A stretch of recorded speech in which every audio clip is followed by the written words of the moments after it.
Hello guys, first of all అందరికీ happy Vinayaka Chaturthi. నేను మార్నింగే లేచి నేనైతే రెడీ అయిపోయాను. ఇంకా మా ఇంట్లో వాళ్ళందరూ ఈరోజు ఫాస్ట్గా లేచారు, మమ్మీ డాడీ అండ్ తమ్ముడు.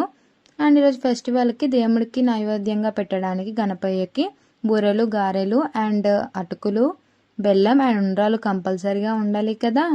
నెక్స్ట్ అయితే పులిహోర, చక్కెర పొంగల్ అయితే మేమైతే పెడుతున్నాం. అండ్ చూసారు కదా, ఫైనల్లీ డెకరేషన్ అయితే చాలా బాగా కుదిరింది. ఈ చిన్ని బొమ్మ గణపైన అయితే మేము నిన్న తీసుకున్నాము. ఎవరైనా వ్లాగ్ చూడకపోతే చూడండి.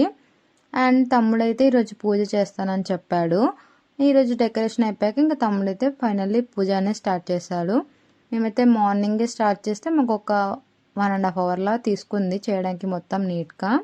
ఇంకా తమ్ముడైతే ఫైనల్గా దీపం వెలిగించేస్తున్నాడు. మేమైతే 3 days పెట్టాలనుకుంటున్నాం కాబట్టి మనమైతే మట్టి దీపంలో అయితే మనము దీపం వెలిగించాము దేవుడికి. ఎందుకంటే మట్టి దీపంలో వెలిగిస్తే చాలా మంచిది ఎప్పుడైనా.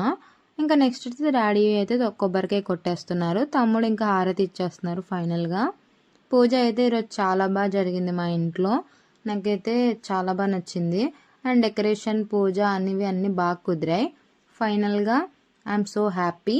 నెక్స్ట్ మనమైతే పదండి చూసేద్దాం డీటెయిల్గా ఎలా ఉంది ఏంటి అనేది మొత్తం.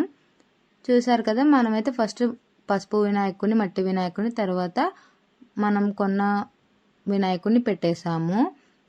అలంకరణకైతే మనం ఇలా అరటి చెట్లు ఇవన్నీ యూజ్ చేసాము. And different types of leaves, గాడ్కి పెట్టేవి, ఫ్రూట్స్ కూడా, ఇంకా కొన్ని బుక్స్ అండ్ క్లాత్స్ అనేవి కూడా మేము పెట్టాము.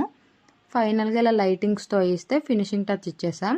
నాకైతే చాలా హ్యాపీగా అనిపించింది రోజు ఇలా గణపతి పూజ చేసుకోవడం అయితే. ఇంకా ఫైనల్గా నేనైతే బ్లెస్సింగ్స్ అనేవి తీసేసుకున్నాను, బుజ్జి గణపయ్యవి. నెక్స్ట్ అయితే నేను బూరెలు తిన్నాను. అండ్ మా ఇంటికి మా పక్కింటి ఆంటీ కూడా వచ్చారు. అండ్ ఎప్పటికీ ఫెస్టివల్కి వస్తారు కదా చూడడానికి ఎలా చేసామని. ఆంటీకి అయితే చాలా బాగా నచ్చిందంట.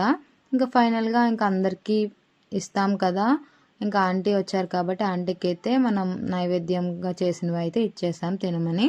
ఇంకా వాళ్ళ డాటర్ కూడా వచ్చారు, తను కూడా మన గణపయ్య దగ్గర నుంచి బ్లెస్సింగ్స్ అయితే తీసేసుకుంటుంది. నెక్స్ట్ అయితే మేము అవుట్ సైడ్కి వెళ్ళాం. వ్లాగ్ అనేది కంటిన్యూ అవుతుంది.